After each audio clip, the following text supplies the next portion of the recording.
If you're vulnerable to psychic damage from roguish language, stay away from these gibbering mouths. But if you intend on listening to this podcast about enriching your fantastical group hallucinations, you're too far gone already.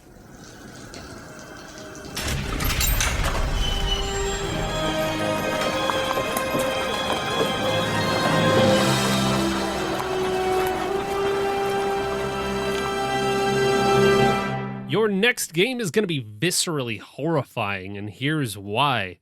In this episode, we find some answers to what's great about the world of body horror.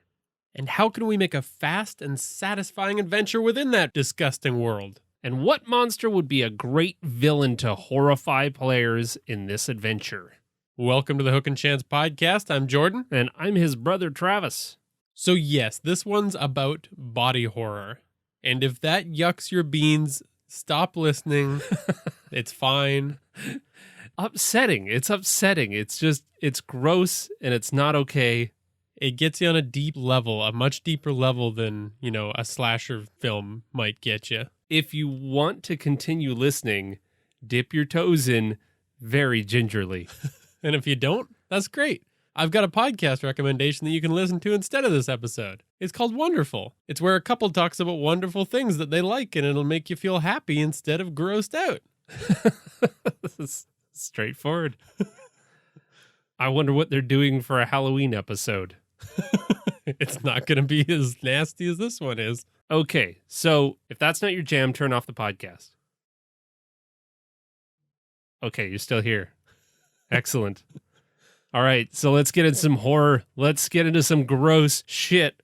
We've got transformations and tumors and hairs and eyeballs and all kinds of disgusting stuff coming up. Oh, and we truly find horror games fun to run, especially at this time of year. It's very tempting to turn to that scary stuff for some inspiration for your next session. And if you're anything like us, Halloween creeped up way too quick, and we were like, hey, so it's almost Halloween, and I didn't have anything prepped for the podcast to talk about Halloween stuff. So we actually jumped straight into our Discord and be like, okay, folks, we have a Halloween episode to put out that we completely forgot about. Help us.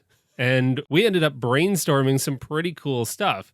But if you're anything like us in this endeavor, then you've probably found yourself without anything to run around Halloween. And so we also made up a short adventure.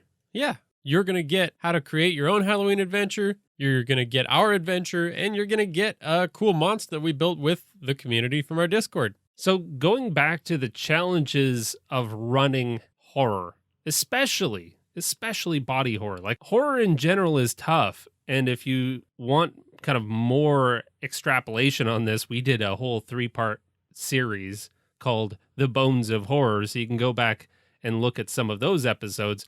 But in essence, horror is tough to run because you have to hit specific beats. Otherwise, it just doesn't quite pay off. It's not just, here's some scary stuff.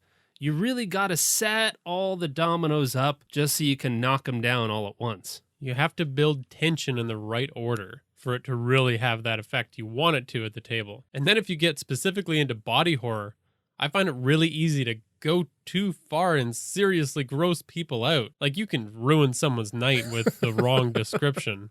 Yeah, but I mean, where to draw the line? Because that's kind of what you're going for with body horror, is to gross people out. So it's a very fine and delicate balance that you're trying to hit. I feel like there are different people that feel this kind of horror deeper than others. Yeah. And I discover that every time I watch a movie where something is crawling underneath someone's skin, or realistically, even when I see somebody hurt on a movie, there's a part of me that kind of tenses up and goes, oh, and you kind of feel that yourself. Especially if they're kicked in the knee-naws. Don't. Just that makes, brings me to that place where everything kind of curdles up inside me. When you watch those movies that are specifically trying to get the most heightened version of that out of you, it can be a lot. Yeah, no doubt. So in this episode, we hope to try and do most of the heavy lifting for you. We're going to talk a little bit about body horror. We're going to deliver that adventure and a monster. So let's get to it. in the Strategy Stateroom. This is the Strategy Stateroom, where inventive and cunning tactics are crafted for when they're needed most.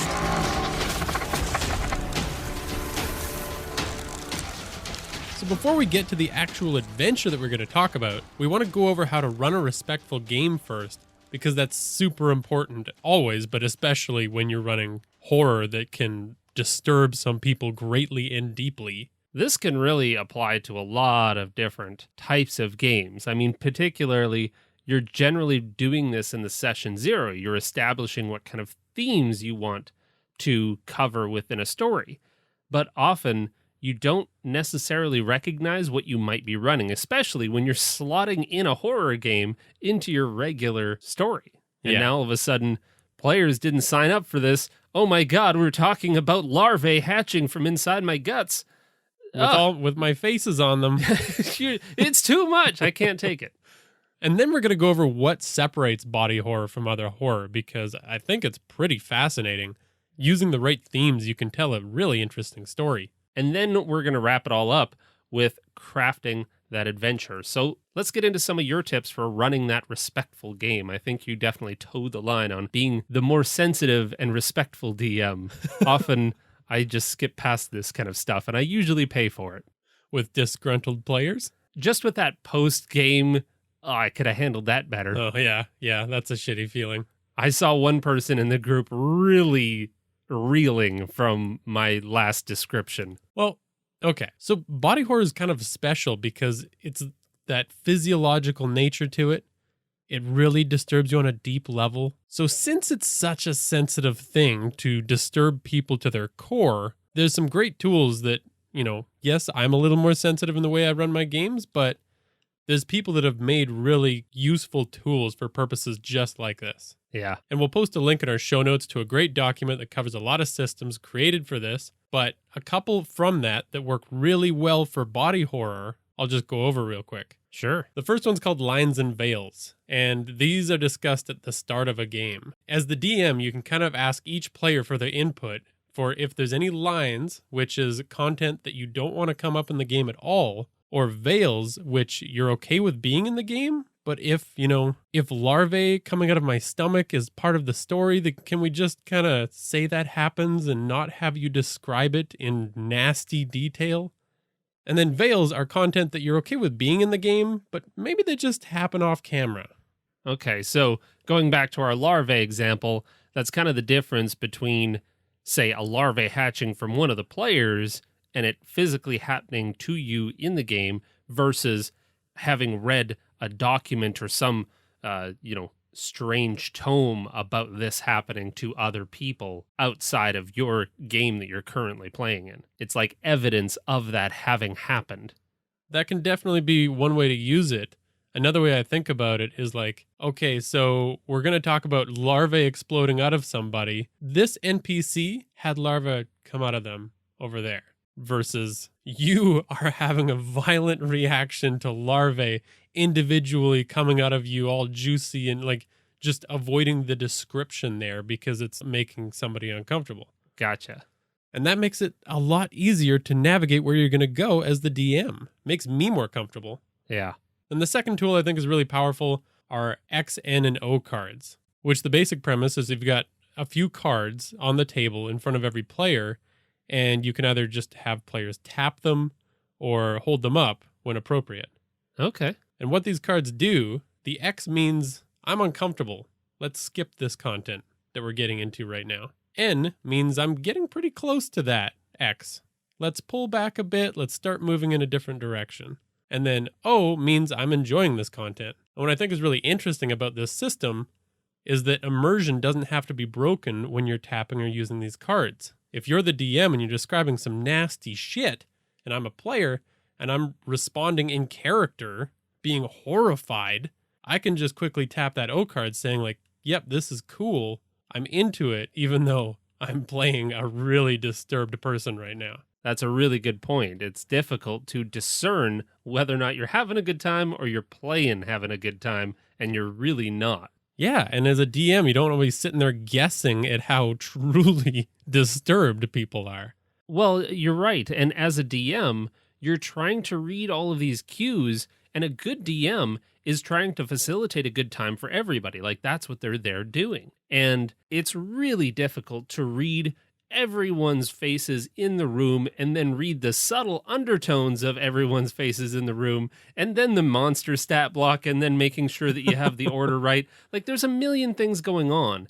And I love the idea of just a literal, I'm pointing at this card, which is exactly you can take at face value. Yeah, don't keep going.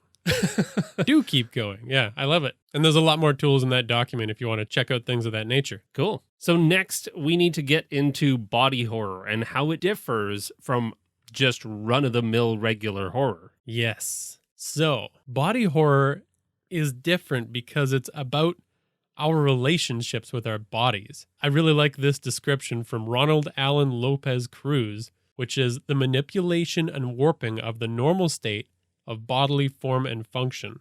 That's very dictionary heavy. What's going on there? It's just, it helps me imagine that like anything that's unnatural that happens to your body is body horror. Like if my elbows both go backwards right now. No, don't. That's not the way it should work. That's body horror. Ugh. And it covers so much ground, from the larvae to, you know, my head swelled up 3 times too big with veins all over it. I think what I like about this too is that it can be real gory, and often is, but it can often be more conceptual. It can be very disturbing in a way that's not just gore. Well, like you said, your elbows going backwards, that's an uncomfortability that doesn't involve blood and gore. It's just upsetting because you know that it's unnatural. Yeah, very simply, when the body don't work the way it should. It's also not the immediate result of violence. If I were to shank you right now, that's horror. Sure, it is. Absolutely. Please don't. But it's not body horror because it's happening. It's violence happening. Body horror would be more like if the wound that I gave you grew spores that changed your body into a weird mushroom man hybrid. Also deeply upsetting. If you're playing D&D and you're describing slashes and hacks, and I mean, often we get into some pretty incredible, gross finishing moves on characters and stuff like that. But yeah, it's Mortal really, Kombat style. Yeah. But ultimately, it's not horror, but it's really coming down to that like twisting and changing. And I can see that now. That's what really differentiates body horror. Absolutely. And I also really like the distinction that it's more about the body's changes, not necessarily the mind. The mind's changes can come about with or because of the body changing. Because, you know, if your body does those things, it's going to affect your mind pretty deeply. But whatever's happening isn't like directly controlling your mind. Gotcha. And then, of course, for maximum effect, if you can give this whole experience a slow-paced exploration of these changes, that's when body horror can really shine. I liken it to a like slow carnival ride that you can't get off. Nice. That's pretty perfect. Like you're stuck on this ride and you are through it and there's no getting off, and ultimately you will arrive at the destination. That's unquestionable. Yeah. However, if you don't enjoy it at the beginning and it continues to get worse, like what is going to happen there? That's the uncomfortable question through it all, is like, what's going to happen next? Where is this leading? And a really classic horror example of that is a transformation into like a werewolf or something. Yeah. Like that story is way better if there's things that are happening along the way rather than just a guy whistling and walking down the street and all of a sudden he's a werewolf. You know, we've got the werewolf man that is slowly starting to smell different and starting to see different and wanting to hunt things and craving blood. And what is happening to all of this to culminate in the werewolf transformation rather than, opening credits, werewolf man? Like, that's not scary. Oh, no. Werewolf man. It's better when you don't hyphenate it. I like that. One run-on name. And there's one final way that I've found really helpful to conceptualize it. And it was again put forward by Ronald Allen Lopez Cruz. And he breaks it down into kind of 3 categories of body horror. The first is hybrids and offspring. I'm already uncomfortable. Yeah, me too. And that's what it sounds like when 2 forms come together that definitely should not. And if you've seen the Alien movies, you know what I'm talking about. Oh, some of my favorites. When you really sit down to look through those films, like there are some serious themes of like motherhood and gestation and like, so you definitely got that offspring side. Yeah, and then you've got the hybrid side because when an alien is born from a human, it's kind of half human, half alien. Yeah, it takes on all of the different properties of whatever birthed it. Yeah. Like the dog alien from Alien 3. Yeah. Or Alien 16 or however many. There's a lot. Then you've got metamorphosis. That's when one form changes into a new form. This is kind of like The Fly. Yeah, totally. Where he slowly becomes more and more. Ugh. That's one of the most classic examples of body horror. And the whole movie is about him turning from a man and metamorphosizing into a terrible fly creature. Well, and that also kind of blurs the lines between the third one. Yeah, that's a good point. These are all kind of like, these can all exist in the same story, but they're just ways to kind of think about it when you're creating your own. Yeah. And that third one is mutations. And that's when one form gets physically or behaviorally changed. Yeah, that's kind of like The Hills Have Eyes kind of vibe. Yeah, they were all like mutated into terrible cannibals. Yeah. Yeah. Deeply horrible. Yeah. Yeah, you've got hybrids and offspring, metamorphosis, and mutations. So I think that gives us a lot to work with there. Totally. And I think the most important point, and we kind of touched on this earlier too, is just that this is going to be inevitable. And that's the big difference, is like in a lot of other horror, you've got a psycho killer that's chasing you down and, you know, he's going to stab you and will this happen? And with body horror, it has happened. Yeah, it's currently happening and there's nothing you can do about it. And we're going to see if you can stop it or survive it or whatever or maybe just be overwhelmed by it. Yeah. But that's a really important distinction in that body horror genre. So this series of events is marching on.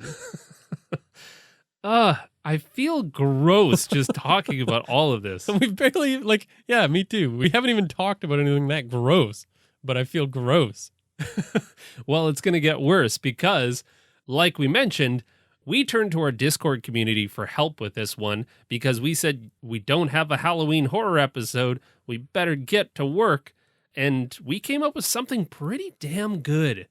And this all started from one of our wonderful Discord community members, Zalgo, who seeded the idea of this horrifying creature that he was using in his campaign. And this started, of course, the wheels a-turning when you get a bunch of truly demented people together who have diabolical brains. We all created this awful thing. So we're going to take you through it. Well, what's the monster you say? I won't tell you. That's suspense. I suppose so. So we wanted to tell the story of, you know, a typical D&D sleepy little town that has truly gone astray. And we wanted to try to touch on a few different aspects of body horror. And I think we got most of them.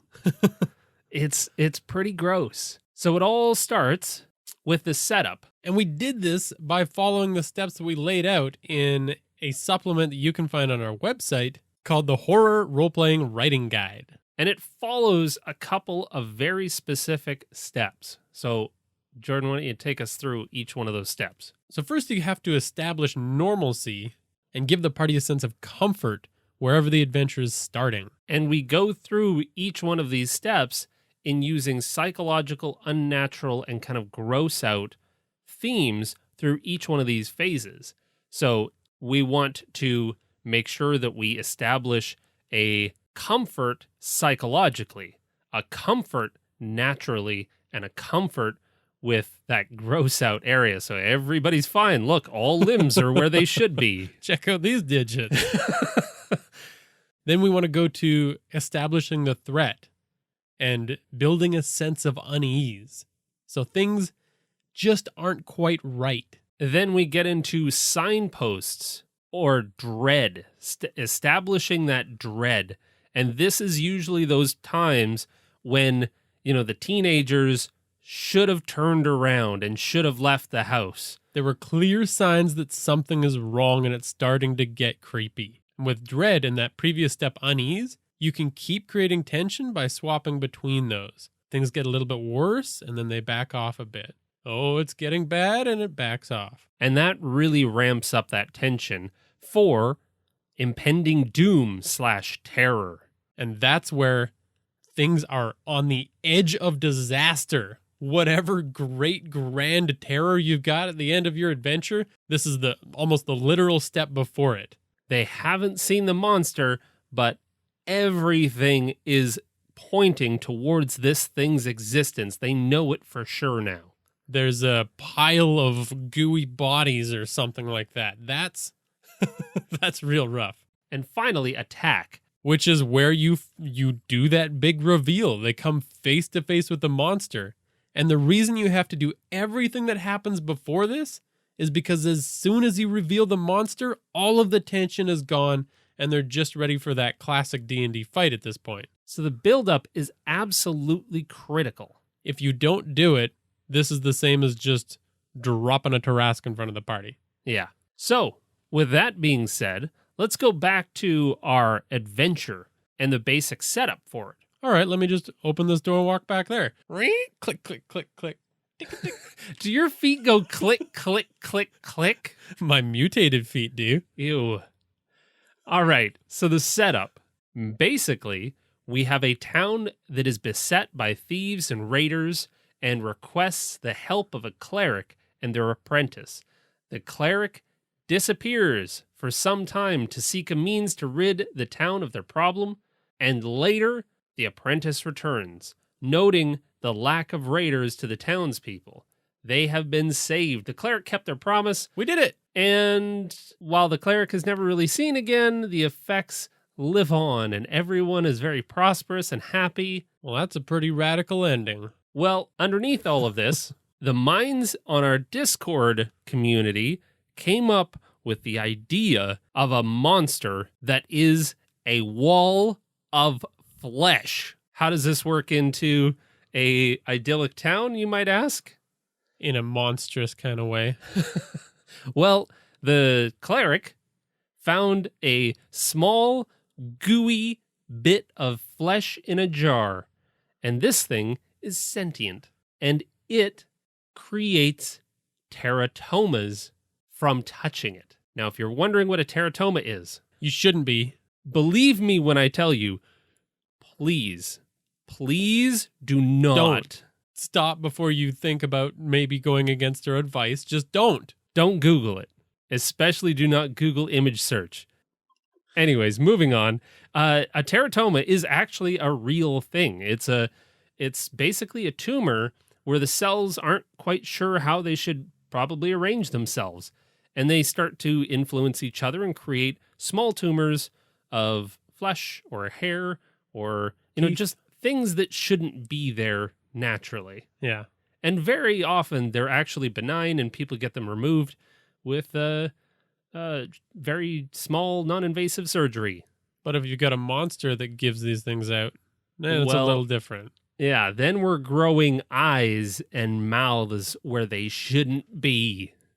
Which is never good. So we got some body horror going on, and the general story here, we want our party to come to this town, see everything is normal. It's got a very Shadow over Innsmouth kind of vibe to it, where everyone seemingly happy, but is kind of in on it, and they're watching the party. And what's really happening is this town is going along with feeding people to this wall so that it can grow. And it's just a wall of flesh and bodies and limbs. It's disgusting.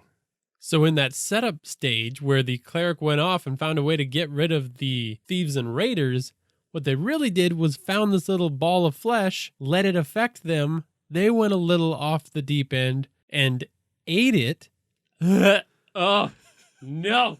And started to No. turn into a flesh wall by absorbing the thieves and raiders. Stop it. It's fine. Do you need to... I need a minute. Okay, so if we're going to take our players through this story, we want to establish normal, chill, awesome. And because we're going to contrast this later, we want our players to have maybe seen the signs. I don't know. Things definitely have to be a little bit off, but on the surface, everything's chill.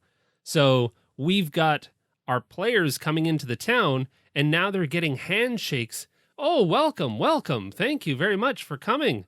Can we offer you any of our wares? Go see the tavern, go see the inn. But meanwhile, these townspeople that have been deeply affected by these teratomas that are hidden somewhere on their body, this extra eyeball that's growing on their chest, that thing is influencing them to touch and to pass on this communicable teratoma-like infection to everybody so that they can be added to the wall. Yes. Meanwhile, they're bragging about how there's no crime anymore. Yeah, Things look are at this. good. You can feel safe. Yeah. Let's go for a walk downtown. Do you feel safe I feel great. right now as I'm looking at you? Ew. And then we want to move on to that established threat or unease. And so this is, again, where we just start to hint that maybe something's kind of off. But it could be explained away, you know? Could just be coincidence or something like that. So we can do little things like show that maybe all of the animals are kind of gone. And maybe one or two that were found by the hunter are dead, but they've got a couple of strange mutations going on. Yeah. Oh, maybe somebody's got to figure out what's mutating our animals. Shucks. Sure wish we knew. That seems like a nasty little thing. Always downplaying as well. Because they know that you're doing it. Yeah. Yeah. As a DM, like they know that it's building, so they're gonna be questioning. And just the more you can play into this, the better. So next we have the signpost or dread stage, which again, we're giving them some warning signs that things are getting bad. If they continue down this road, it's going to get worse. This is the irrefutable proof, and it's the fact that the heroes keep going that both makes the horror in the end that much better, but also makes them heroes in the first place. Yeah. Because I know we all joke about the horror movie character just turning around and leaving the house. Why didn't they just run? Get in the car, drive away? Because that's not a story. The story ends if that happens. And at least in a role-playing game like this, your characters are going to have some powers to deal with it, not just be idiots. Oh, they're going to forge ahead because that's where the story is. Yeah. So in this story, we could have some people in the town maybe breaking that mental influence that the wall has over them, yelling about visions of the end times. Oh, yeah, like a wall that wraps around the earth. It's just consuming everyone before this person kind of just is overcome by the terror that they're experiencing. That should be a red flag. That was your sign right there. And you could also have the party starting to develop some of those mutations of their own. Oh, especially, I would love to do this, slipping the players on a piece of paper what they've grown and where. Oh, so they can hide it from the party if they want to. Yeah, they can Very role nice. play that up and have some fun with it. You got a mouth between your toes. The most impractical place to have a mouth. Feed a little French fries. Oh, why is that always so disturbing? Okay, so then we move on to the impending doom or terror phase. So this is, again, that height we should be reaching just before we see the monster. This is scary. Tension is tense. You want to get as dramatic as you can here. And so in the story, there could be some wildly mutated villagers and animals that are now making their way towards the location of this community's terrible secret. Like if you were to stand up on a building and look down, you've got things moving to one location. This is bad. that's the part that makes it even worse for me, is these townspeople aren't zombies. You know, they're not mindless drones. Yeah. They're people that are being manipulated and are almost obsessed with feeding this wall. They're good people otherwise, but they just can't help themselves. They're compelled. Yeah. And so that, again, plays on that psychological piece of body horror. If there were zombies and they were mindless, that'd be one thing. But because they're competent, normal people that are doing this for reasons that nobody can really comprehend. Yeah. It feels much worse to just walk up and try and stab somebody. Yeah, Like, you what can't. are you doing? Exactly. And finally, we come to the attack and horror stage. So, revealing the monster, breaking the tension, things are going down now. Yeah, let them actually see it. Describe in vivid detail all of the horror and the madness that has created this monstrosity. And we're afraid of yucking ourselves out too much, but you can imagine what we mean there. Yeah, you can imagine a 40-foot tall wall of congealed and grown together flesh with eyes and limbs and all. Like, you fill in more details because that's about as deep as I'm going. Yeah. This is where the party is going to kind of follow those streams of people and animals. And it's like, just imagine, it's going to get so tense as they're rounding corner after corner. And they're feeling more drawn to it too because they've got the teratomas. They can feel that thing pulsing inside them, telling them, get into that wall. You want to be a part of that wall. And they finally come around that final corner, and it's time to throw down. Yeah. What are you going to do? You're going to stop the villagers from going into the wall? Are you going to stop, or are you going to attack the wall and try to destroy it? But what if there's a way to get the people back out? What are you going to do? I don't know. I'm laying down. He gave up. So that's the beats of our adventure. And it really wasn't that hard to create with inserting them into the right steps. So check out that resource on our webpage. You'll find it under the resources section at hookandchance.com. And we have the horror guide, which will lead you through all the steps of writing your own. But we've also filled out this horror matrix for you so that you can steal any of these beats if you feel like running this just before the wonderful 30th of this October month rolls around and you want to do some horror stuff. You can just insert it right there. I think the team on our Discord server has done a lot of the heavy lifting for you. We've created all the story beats so you can take it, manipulate it, massage it into something that means something to your players and give her. Do what you want with it.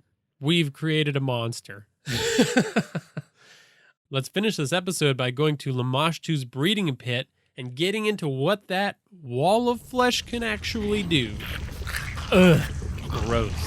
This is Lamashtu's breeding pit, where the most vile and deadly of creatures are birthed and unleashed upon doomed adventurers.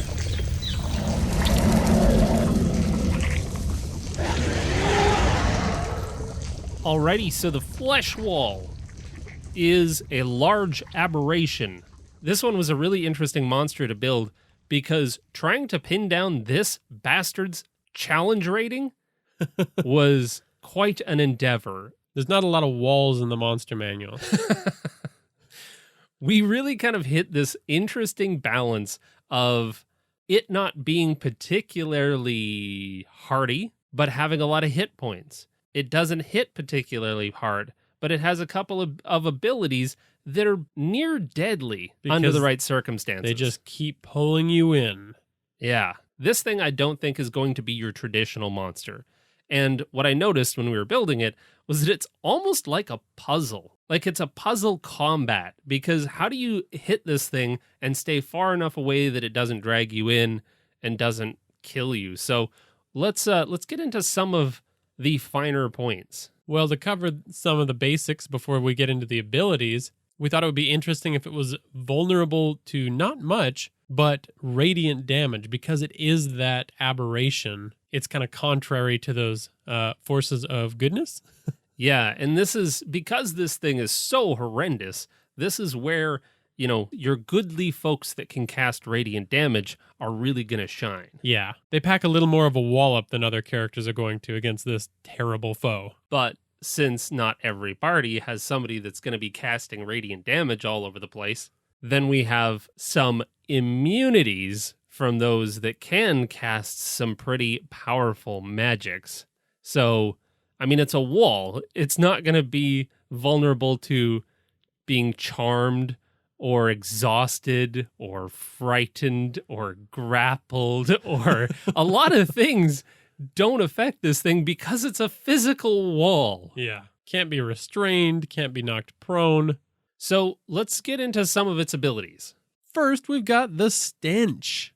That's the first thing you'll notice when you come around that corner. Well, it's a whole bunch of bodies just melding and morphing together. I can't imagine that's going to smell great. The BO alone. Yeah.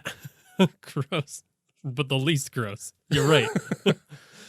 So basically, if a character fails a Constitution saving throw when they get close enough to this thing, they're going to spend their turn retching and reeling all over the place. They're throwing up. Makes sense. And then we have the actual Teratoma ability, which feels weird calling that an ability.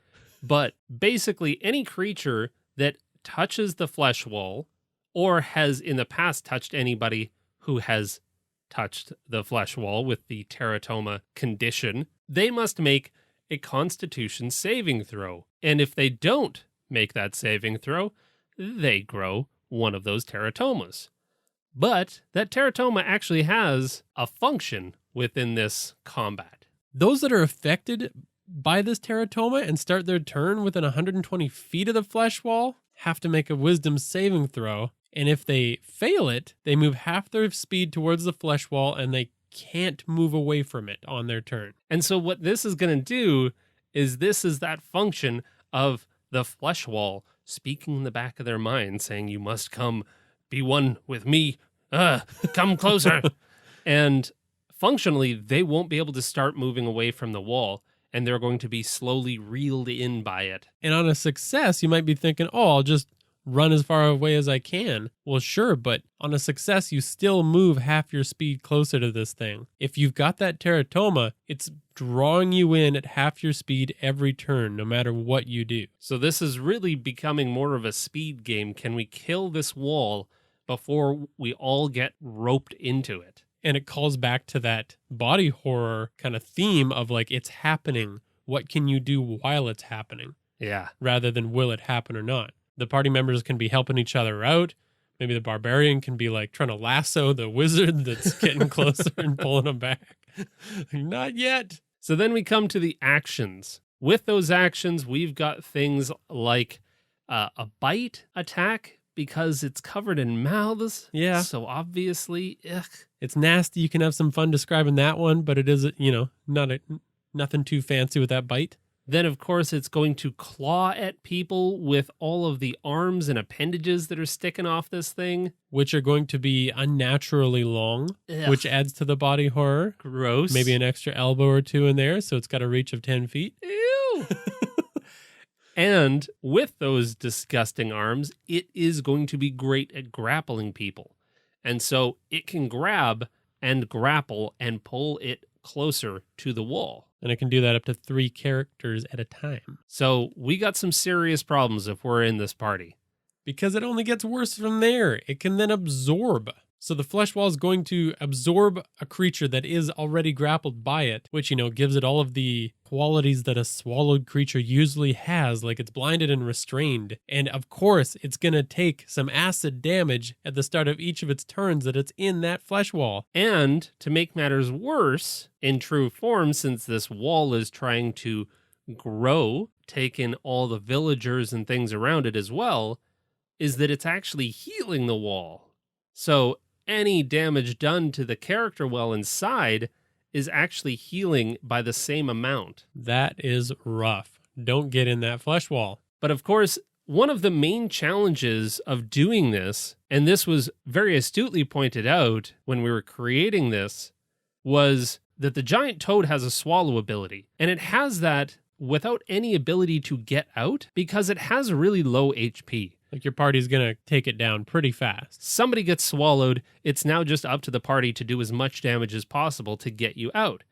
However, bigger creatures with lots of hit points, that's going to make getting that person out before they're dead impossible. So we had to build a mechanism into this ability that when this wall is damaged, it's a fleshy wall. So my flesh doesn't particularly love fire, and neither does this thing. So it will actually spit a creature out if the players hit it with some kind of fire attack.